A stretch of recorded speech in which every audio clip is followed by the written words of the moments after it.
چقدر آروم میشم با خنده ها، میام این راه تا آتش با پات، تو همه جونمی فدات،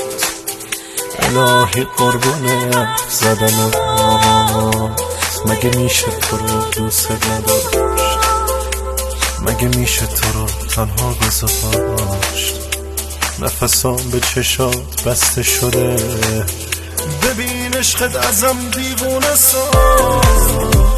تو یه دنیایی ساختی واسه من که تو خوابم نمیدیدم مثلا، چقدر این لحظه ها رو دوست دارم، از این به بعد بگو مجنون به من، نمیذارم تو رو از دست بدم، واسه تو قید دوستامو زدم، دیگه چی بهتر از این اتفاق